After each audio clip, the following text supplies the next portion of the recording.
কাক এবং কোকিল এই দুই হলো শ্যামল বর্ণের, কিন্তু এই দুইয়ের মধ্যে যে পার্থক্য সেটা জানা যায় বর্ষা ঋতুতে। যখন কাক নিজের কর্কশ স্বরে কা কা করে ডাকে আর সেখানে কোকিল নিজের প্রসিদ্ধ সুমধুর কুহু স্বরে আমাদের মন জয় করে নেয়। এবার এটা শুধু কোকিল আর কাকের সাথে নয়, বরং প্রত্যেক মানুষের সাথে হয়ে থাকে। প্রত্যেক মানুষের ব্যক্তিত্ব তার কথার আড়ালে লুকিয়ে থাকে। যদি আপনি কোনো মানুষকে জানতে চান যিনি নীরবতা পালন করে রয়েছেন, তাহলে হয়তো আপনি তাকে অন্য কিছুই ভাববেন। যদি কারোর ব্যক্তিত্ব সম্পর্কে জানতে চান, তাহলে তাকে বলতে দিন, সেই ব্যক্তির কথা শুনতে শিখুন। যদি এটা আপনি করতে পারেন, তাহলে আপনি নিজে থেকেই জানতে পেরে যাবেন যে সামনের মানুষের ব্যক্তিত্ব ঠিক কেমন। আসুন আর আমার সাথে ভালোবেসে বলুন, রাধা রাধা। আপনি কখনো একটা পর্বতকে দেখে থাকবেন। দিনের বেলায় যদি দেখেন এই পর্বতকে কত সুন্দর দেখতে লাগে। এত বিশাল, এত সুন্দর প্রকৃতির এই দৃশ্য দেখে মনে শুভ চিন্তার উদ্ভব হয়। এবার সেই পর্বতকেই আপনি অন্ধকারে দেখুন, ততটাই ভয়াবহ মনে হয়। এবার এটাই হয় মানুষের সাথেও, আর এটাই হয় অন্য কোনো স্থানের সাথেও। এবার এর কারণ কি? তাহলে কি মানুষের রূপ, তার ব্যক্তিত্বের কোনো মাহাত্ম্য নেই? না, এরকম কখনোই নয়। এর সমস্ত কৃতিত্ব পায় প্রকাশ। শুধুমাত্র এই প্রকাশে আপনার গুণকে, আপনার ব্যক্তিত্বকে, আপনার রূপ আরো উজ্জ্বল করে সংসারের সামনে নিয়ে আসে। তাহলে আপনিও অন্ধকার থেকে প্রকাশের পথে অগ্রসর হন, সেই মানুষগুলোর দিকে অগ্রসর হন, সেই দিশায় অগ্রসর হন যা আপনার ভেতরের গুণগুলিকে, আপনার ব্যক্তিত্বকে সংসারের সামনে আনতে পারে। যদি আপনি তা করতে পারেন, তাহলে আপনি জীবনভর সুখী থাকবেন। আসুন আর আমার সাথে ভালোবেসে বলুন, রাধা রাধা। সংসারে অনেক সময় এরকম হয় যে আমরা খুব সমস্যায় থাকি, খুব বিপদের মধ্যে থাকি। আর সেই সমস্ত মানুষ যারা আমাদের কাছের মানুষ, আমাদের আপনজন, তারা আমাদের ত্যাগ করে চলে যান। আমরা এই সময় দুঃখ পাই, নিরাশ হয়ে পড়ি এবং একা একাই সেই সমস্যাকেও কাটিয়ে উঠি। এবার পরিস্থিতি যেমন খুশি হোক না কেন, সেই সব মানুষ যারা এমন সময় আপনাকে ত্যাগ করেছেন, তাদের প্রতি ক্রুদ্ধ হওয়া, অভিমান করা, এটা অনুচিত। আমি বলবো তাদের প্রতি কৃতজ্ঞ থাকুন। আমি বলবো তাদের ধন্যবাদ জানান যে তারা এমন সময় আপনার সঙ্গ ত্যাগ করেছেন যখন আপনার তাদের সব থেকে বেশি প্রয়োজন ছিল।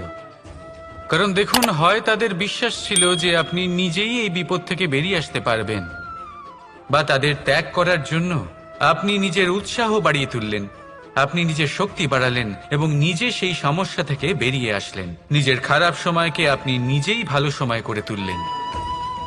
শেষ পর্যন্ত আপনি আরো শক্তিশালী হয়ে উঠলেন, আরো শ্রেষ্ঠ হয়ে উঠলেন। আর এটাই তো আপনার বিজয়, যার কারণ হলো তাদের আপনাকে ত্যাগ করা। তাহলে তাদের ধন্যবাদ জানান আর আমার সাথে ভালোবেসে বলুন, রাধা রাধা। জীবন, এই জীবনের সত্য কি? জন্ম, যেখান থেকে জীবন আরম্ভ হয়, নাকি সমাপ্তি? মৃত্যু, যেখানে জীবন শেষ হয়ে যায়। জীবনের সত্য এটা নয়, সব কিছু এটা নয়। ভালো করে ভেবে দেখলে কিছুই যায় আসে না যে আপনার জন্ম কোথায় হয়েছে, কিভাবে হয়েছে। এতেও কিছু যায় আসে না যে আপনার মৃত্যু কোথায় হবে, কিভাবে হবে। যায় আসে তখন, গুরুত্বপূর্ণ হলো এটাই যে জীবন আপনি যাপন করেছেন তার উদ্দেশ্য কি ছিল, কি ভাবনা নিয়ে আপনি বেঁচেছেন। এখন যদি আপনি এমন কিছু করেন যার দ্বারা এই সংসার আপনার থেকে জীবন যাপনের প্রেরণা পেতে পারে, মৃত্যুর পরেও আপনার কর্ম দেখে তা স্মরণ করে জীবনে বাঁচতে শেখেন, তাহলে তার তাৎপর্য হলো আপনি নিজের কর্মের দ্বারা, নির্বাচনের দ্বারা অমর হয়ে গেছেন। দেখুন, জীবনে দুশ্চিন্তা করা হলো বৃথা, মৃত্যুর ভয়ও হলো বৃথা। কারণ আত্মা কখনো মরে না, তাকে কেউ শেষ করতে পারে না, না কাল, না মৃত্যু, আর না সময়। যদি এমন কিছু থাকে যা আপনার আত্মাকে শেষ করে দিতে পারে, তাহলে তা আপনারই নিজের দুষ্কর্ম। তাই এই যে জীবনকাল আপনার কাছে রয়েছে, তাতে শুধু শুভ কর্ম করুন, দুশ্চিন্তা করা ত্যাগ করুন। এমন কর্ম করুন যা দেখে সংসার উচিত পথে চলে আসবে, শুভ কর্ম করবে। যদি আপনার মৃত্যুর পরে সংসার আপনাকে স্মরণ করে শিক্ষা লাভ করে, উচিত পথে চলে, প্রেরিত হয়, তাহলে আপনিও অমর হয়ে যাবেন। আসুন আমার সাথে ভালোবেসে বলুন, রাধা রাধা। কোনো ব্যক্তির নির্মাণ হয় কিভাবে?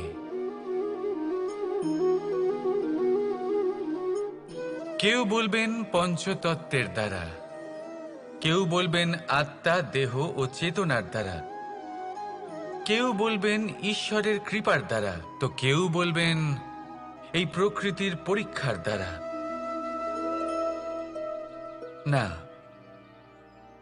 মানুষের নির্মাণ হয়ে থাকে বিশ্বাস দ্বারা। ব্যক্তি তখনই গড়ে ওঠেন যখন ব্যক্তিত্ব থাকে, ঠিক কিনা? আর ব্যক্তিত্ব তখনই হবে, আর সেরকমই হবে যেরকম বিশ্বাস আপনি নিজের উপরে রাখবেন। যদি আপনি মনে করেন আপনি বিষের ন্যায় হবেন, তাহলে আপনি বিষাক্তই হবেন। যদি আপনি এটা মনে করেন যে আপনি অমৃতের ন্যায় হবেন, তাহলে আপনি অমরই হয়ে যাবেন। যদি আপনি নিজের উপরে বিশ্বাস রাখেন যে আপনি সংসারের সব থেকে উঁচু পর্বতের শিখরে পৌঁছতে পারবেন, তাহলে আপনি অবশ্যই পৌঁছবেন। যদি আপনার এরকম মনে হয় যে আপনি এরকম কখনো করতে পারবেন না, তাহলে এরকম কখনোই হবে না। ভেবে দেখবেন, বিশ্বাসের মধ্যেই বিশ্ব বাস করে থাকে, তো আপনার অস্তিত্ব কেন করবে না? যেমন বিশ্বাস আপনি নিজের উপরে রাখবেন, তেমনই আপনি হয়ে উঠবেন। সেই জন্য নিজের উপরে বিশ্বাস রাখুন, আর হ্যাঁ, ভালোবেসে বলুন, রাধা রাধা।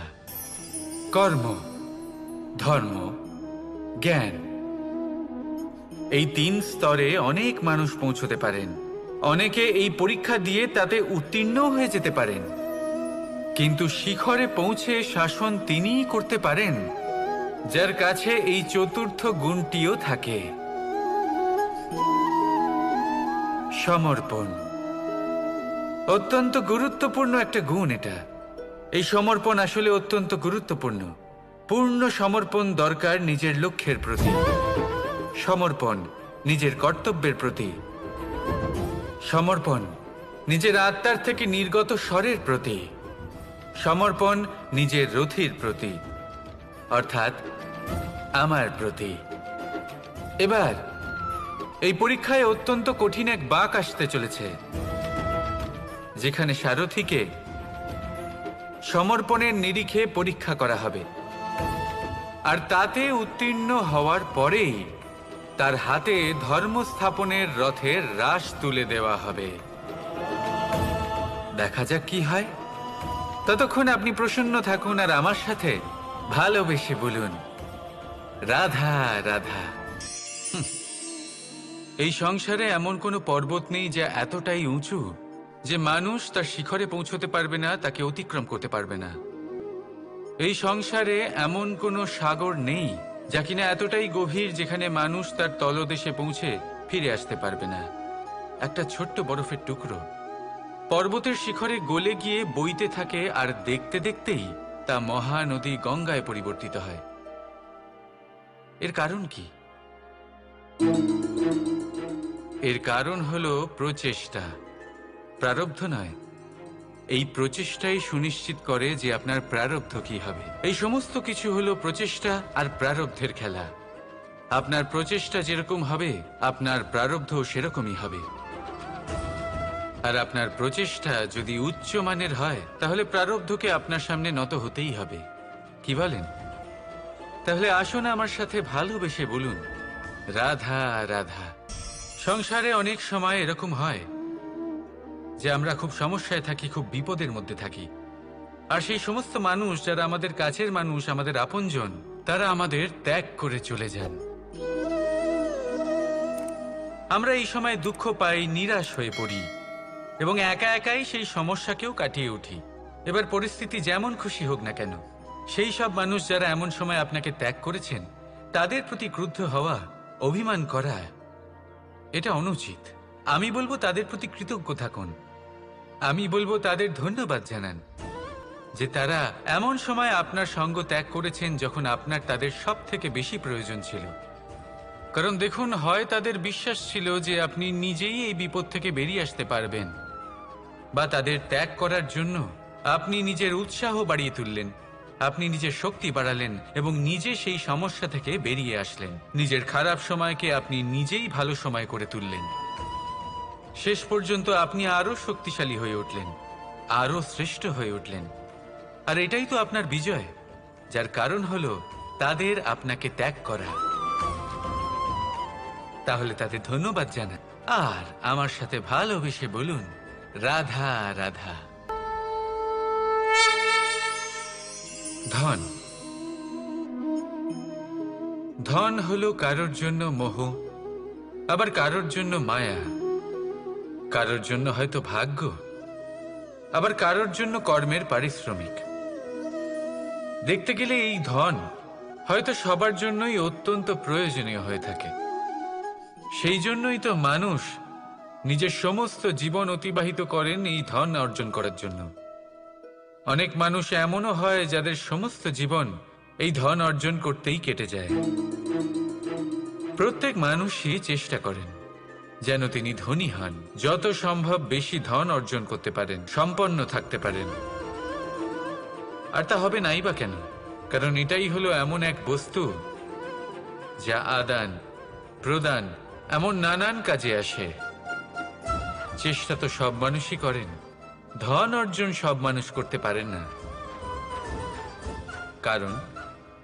কারণ হলো এটাই যে মানুষ ভাবেন যে তার কাছে কিছু ধন এলে তারপর তিনি কিছু করে দেখাবেন। আর ধন ভাবে যদি এই মানুষ কিছু করে দেখান তাহলে আমি তার কাছে আসব।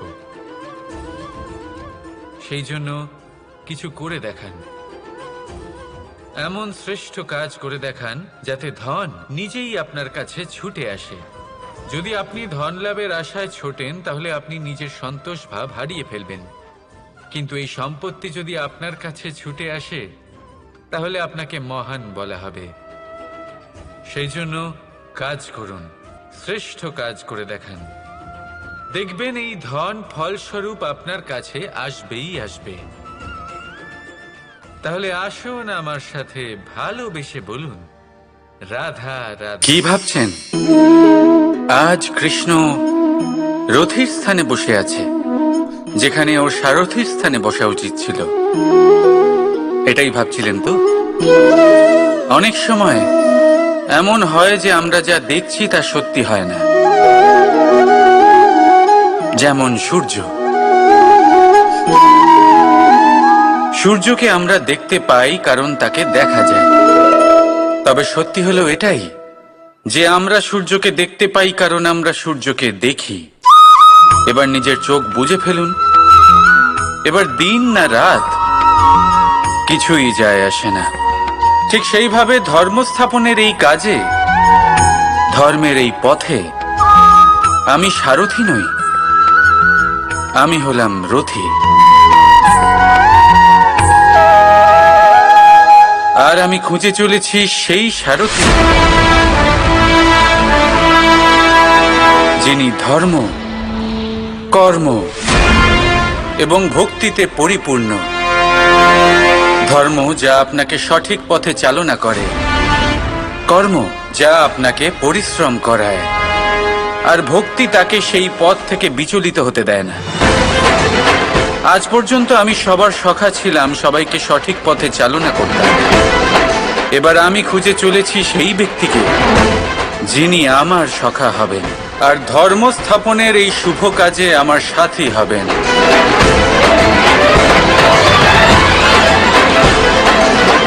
বন্দে কর্ম বন্দে ধর্ম রাধা রাধা। দাদা আমাকে সব সময় জিজ্ঞাসা করেন যে কানাই, তোমার এই মুখের হাসি, তোমার মুখে সব সময় কেন থাকে, কিভাবে থাকে? সামনে শত্রুপক্ষকে দেখেও ধৈর্য হারাও না, কেউ তোমার নিন্দে করলেও তার সাথে ঝগড়া করো না, কেউ তোমার বিষয় খারাপ ভাবলেও তাকে ঘৃণা করো না। কিভাবে আর কেন করো? আপনার মনেও নিশ্চয়ই এই প্রশ্ন আসে। এবারে বলি, এর উত্তর অত্যন্ত সরল। কখনো দেখেছেন গরু আর তার বাচ্চাকে কিভাবে সে তার মায়ের দুগ্ধ পান করে? সুখে থাকে, কারণ ও জানে যে ওর মা এই দুগ্ধরূপী অমৃত ওকে খাওয়াতেই থাকবে। ও জানে যে এই সময় শুধু ওর জন্য, যাতে ও নিজের মায়ের এই দুগ্ধরূপী প্রসাদ গ্রহণ করতে পারে, আর সেই জন্য ও সুখে থাকে। সেইভাবেই এই জীবন হলো ভালোবাসা। এতই ছোট হলো এই জীবন যে ভালোবাসার জন্য কম পড়ে যায়। ঘৃণা করে কেন সময় নষ্ট করব? আমি এটাই করি, আপনিও এটাই করুন। ভালোবাসুন, সবার মধ্যে ভালোবাসা ছড়ান, আর এই ভালোবাসার সাথেই বলুন রাধা রাধা। যুদ্ধ। আমরা সবসময় আমাদের জীবনের প্রত্যেকটা যুদ্ধ জয় করতে চাই। এমন কোনো যুদ্ধ নেই যে আমরা হারতে চাই, কিন্তু যুদ্ধ জয় করার জন্য সবসময় আক্রমণ করা বা শত্রুর সামনে গিয়ে দাঁড়িয়ে পড়া, তা কিন্তু সঠিক পদ্ধতি নয়। আর এটা যে সবসময় জয় এনে দেবে তাও নয়। জেতেন তিনি, যিনি আগে শান্ত হয়ে শত্রুকে দেখেন, বোঝার চেষ্টা করেন, পরখ করেন, তার শক্তির সম্পর্কে অনুমান করেন, পরিকল্পনা করেন, আর তারপর বিবেক দিয়ে তার সম্মুখীন হন। কারণ শত্রু যে কেউ হতে পারে। শত্রু একজন মহাযোদ্ধা হতে পারে, আবার হতে পারে এক মহাব্যাধিও। যদি যোদ্ধা হয় তাহলে তার শক্তিকে বুঝুন, তার দুর্বলতা বুঝুন, আর যদি ব্যাধি হয় তাহলে তার ছড়ানোর কারণ বুঝুন, আর তারপর সেই কারণের ওপর প্রহার করুন। রোগ মুক্ত হয়ে যাবে, আর তাকে পরাস্ত করা অত্যন্ত সহজ হয়ে যাবে। মনে রাখবেন, প্রত্যেক যুদ্ধ কিন্তু সীমান্তে লড়া হয় না। কিছু যুদ্ধ এমনও হয় যাতে ঘরে বসে জয়লাভ করা সম্ভব। তাহলে আপনিও এই যুদ্ধ জিতুন, আর আমার সাথে ভালোবেসে বলুন রাধা রাধা। বর্ণমালার সব থেকে প্রথম অক্ষর হলো ক। হয়তো সেই জন্যই এই জীবনের, এই সংসারের সব থেকে প্রথম এবং গুরুত্বপূর্ণ জিনিস হলো কর্ম। এবার এই কর্ম আসলে কি? জন্মগ্রহণ থেকে মৃত্যু পর্যন্ত এই জীবনকালে মানুষ যা কিছু করে থাকেন সেটাই হলো ওনার কর্ম। এটা যা কিছু হতে পারে। দয়া করে দান করা ভিক্ষা, আবার ছলনা করার বাসনা নিয়ে বলা কোনো মিথ্যা। এবার একটা মানুষের কর্ম সমগ্র মানব জাতির প্রারব্ধ নির্ধারিত করতে পারে। এতটাই শক্তি থাকে এই কর্মে। যদি কথা বলা হয় ধর্ম স্থাপনের সারথীর, তাহলে তার সব থেকে গুরুত্বপূর্ণ গুণ হলো তার কর্ম। সেই জন্য আমি খুঁজে চলেছি এমন একজন ব্যক্তি যিনি শুধু বীর নন, যিনি কর্মবীর। কারণ এই রথের দড়ি হোক বা সংসারের আশা, এই দুটোই তিনি সামলাতে পারবেন। এবার এটাই দেখতে হবে এই স্বয়ম্বরে এমন কোন ব্যক্তি আছেন যিনি নিজের এই কর্মকে পূর্ণ নিষ্ঠার সাথে পালন করতে পারেন। আসুন আমার সাথে ভালোবেসে বলুন রাধা রাধা। পলায়ন করা অর্থাৎ পালিয়ে যাওয়া। কোনো পরিস্থিতি বা বিপদের থেকে মুখ ঘুরিয়ে পালিয়ে যাওয়া। অনেক সময় আমরা জীবনে এটা করে থাকি, অনেক সময় সেটা উচিত, কারণ সব থেকে শ্রেষ্ঠ যুদ্ধ হলো সেটাই যা কখনো লড়াই হয়নি। কিন্তু যদি আপনার পালিয়ে যাওয়ার ফলে এদিকে পাপ বৃদ্ধি পেতে থাকে, তাহলে সেই পলায়ন হলো অনুচিত। সেখানে যুদ্ধ করা অতি আবশ্যক হয়ে ওঠে। শান্তি সবাই চান, শান্তি হলো সর্বশ্রেষ্ঠ। আর কখনো কখনো এই শান্তিকে বজায় রাখার জন্য মহাযুদ্ধ লড়তে হতে পারে। যদি আপনি পলায়ন করেন নিজের স্বার্থের থেকে, তাহলে উচিত কাজ, বরং শ্রেষ্ঠ। কিন্তু যদি আপনি পলায়ন করেন ধর্ম স্থাপনার কাজ থেকে, তা উচিত নয়।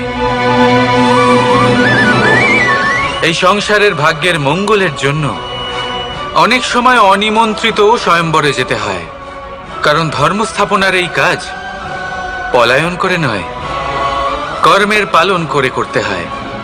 তাহলে পলায়ন করুন স্বার্থের থেকে, কুকর্মের থেকে, কুচিন্তার থেকে, অহংকার থেকে, আর পালন করুন ধর্মের, পালন করুন কর্মের।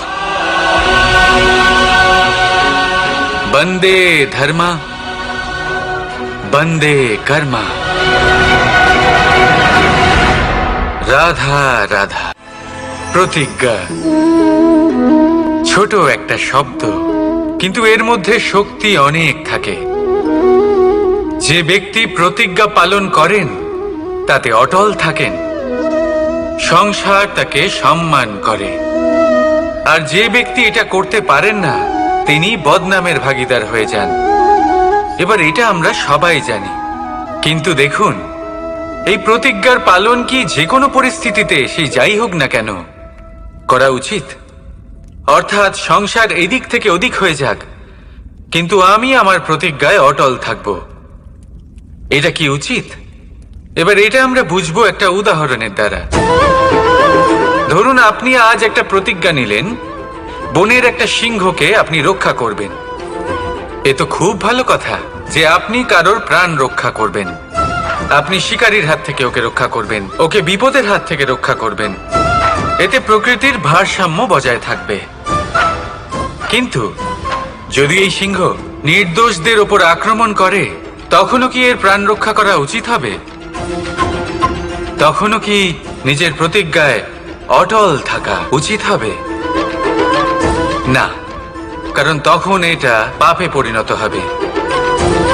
কোন রকম প্রতিজ্ঞা, কোন রকম প্রতিশ্রুতি যদি এই প্রকৃতির ধ্বংসতে সহায়ক হয়, যদি ভারসাম্য নষ্ট হয়, তাকে ওখানেই ভেঙে দেওয়া উচিত। আর এটা আপনাকে শিখতেই হবে, সময়ের সাথে আপনাকে বদলাতে হবেই। কারণ যিনি সময়ের সাথে বদলান না, সেই প্রকৃতি তার ব্যক্তিত্ব বদলে দেন। মনে রাখবেন, সেটাই হলো প্রতিজ্ঞা, সেটাই হলো প্রতিশ্রুতি যা এই সংসারের মঙ্গল করে। নয়তো সেটা হলো পাপ, যে পাপের শাস্তি প্রকৃতি আপনাকে অবশ্যই দেবে। তাহলে আসুন আমার সাথে বলুন, বন্দে ধর্মা, বন্দে কর্মা। রাধা রাধা। অনেক ব্যক্তির মনে একটা প্রশ্ন জাগে আমাকে আর রাধাকে নিয়ে। বলেন যে না আমি আর রাধা একসাথে থাকি, না আমাদের বিয়ে হয়েছে, আমি এখানে দ্বারকাতে, ও ওখানে বর্ষণাতে, তাও এত ভালোবাসা কি করে? এ কেমন সম্পর্ক? আমি তাদের একটা সহজ কথা বলতে চাই। আপনি কখনো আয়নার দিকে দেখেছেন? নিজের দুই চোখের দিকে তাকিয়ে জিজ্ঞাসা করুন, এই দুই চোখ একসাথে কেন বন্ধ হয়, একসাথে কেন খোলে, একসাথে কেন ঘুমোয়, একসাথে কেন কাঁদে? আজীবন কোনো এক মানুষের সাথে সম্পর্ক রাখা অবশ্যই সম্ভব, তাদের সাথে দেখা না করে। আমার আর রাধার ভালোবাসাও কিছুটা এরকমই, আর কিছুটা এরকমই হয় ভালোবাসা দুই নয়নের মতো, যারা কখনোই মিলিত হবে না, কিন্তু চিরকালের জন্য একসাথে জুড়ে থাকবে। এই অনুভূতি নিঃস্বার্থ হয়, আর এই নিঃস্বার্থ ভালোবাসা আপনাকে আনন্দের পথে অগ্রসর করে। জীবনে সবসময় নিঃস্বার্থভাবে ভালোবাসুন, শুধুমাত্র আনন্দই পাবেন। তাহলে আসুন আমার সাথে নিঃস্বার্থভাবে ভালোবেসে বলুন, রাধা রাধা।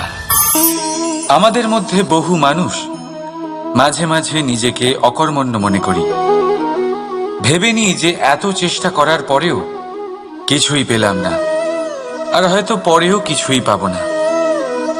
আর সেই জন্য নিজের জীবনের সমস্ত বোঝা অন্য কারোর কাঁধে চাপিয়ে দিই, নিজের ওপরে বিশ্বাস হারিয়ে ফেলি। কেন বুঝতে পারেন না এই কথাটা?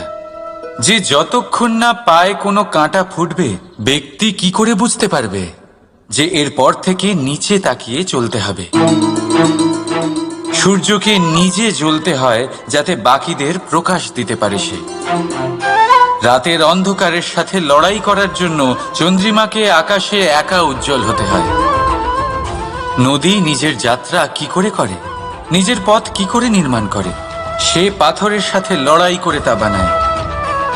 যদি স্বয়ং আপনি নিজের সাহায্য করতে অক্ষম হন, তাহলে নিশ্চিতভাবে আপনার এই জীবন ব্যর্থ হয়ে যাবে।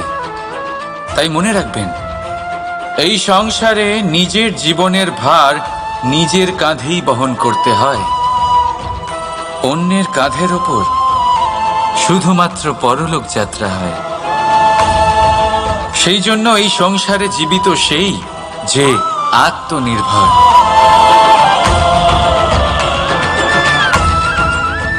রাধা রাধা। সময়, কথায় বলে সময়ের পূর্বে কিছুই হয় না। প্রতিটা ঘটনার একটা সময় থাকে। সময়ের আগে না সূর্যোদয় হয় আর না সূর্যাস্ত হয়। সময়ের পূর্বে গাছে না ফুল ফোটে না ফল ধরে। কিন্তু একটা কথা ভেবে দেখুন, যদি বর্ষা আসার আগে কৃষক ভূমিকে না প্রস্তুত করে, বীজ রোপণ না করে, তাহলে কি ফসল ফলবে? যদি কোনো যোদ্ধা যুদ্ধের পূর্বে নিজের অস্ত্রের ধার না দেয়, তাহলে সে যুদ্ধ কি করে লড়বে? এর মানে এটাই হলো যে সময় আপনার যখন আসার তখন অবশ্যই আসবে, কিন্তু ততক্ষণ এটাও গুরুত্বপূর্ণ যে আপনি নিজেকে তার জন্য তৈরি রাখুন। কারণ এই সুযোগ, এই কথাটা শুনতে যত ছোট, এটা আসেও ততটা কম সময়ের জন্য, তারপর চলেও যায়। এবার যদি সুযোগ আপনার হাতে আসে আর আপনি তার জন্য তৈরি না থাকেন, তাহলে আপনি সাফল্য কি করে পাবেন? তাই আপনি সঠিক সময়ের জন্য অপেক্ষা করুন, সেই সুযোগের জন্য অপেক্ষা করুন, কিন্তু ততক্ষণ নিজের চেষ্টার দ্বারা নিজেকে আরো সক্ষম করে তুলুন। কারণ সাফল্য আপনার জন্য অপেক্ষা করছে, শুধু আপনি তার জন্য তৈরি থাকুন। রাধা রাধা। কথা মানুষের পাওয়া সবচেয়ে অদ্ভুত উপহার। এই কথাই মানুষকে এই সংসারের সমস্ত প্রাণীর থেকে ভিন্ন করে তোলে, সংসারের সবচেয়ে উপরে নিয়ে যায়। এই কথার কারণেই আমরা একে অপরের সাথে ভাব আদান প্রদান করি। আমি আমার মনের ভাবনা অন্য কাউকে ব্যক্ত করতে পারি, অন্য কেউ তাদের ভাবনা আমাকে ব্যক্ত করতে পারে। এই কথাই আমাদের সবচেয়ে বড় ঢাল। এবারে দেখুন, আপনি নিশ্চয়ই লক্ষ্য করেছেন, কারোর কথা মধুর হলে লোকে তাকে ভালোবাসে, তাকে নিজের বন্ধু বানায়। সেইভাবেই যদি কারোর কথা কঠোর হয়, তাহলে লোকে তাকে ঘৃণা করে, তাকে নিজের শত্রু মনে করে।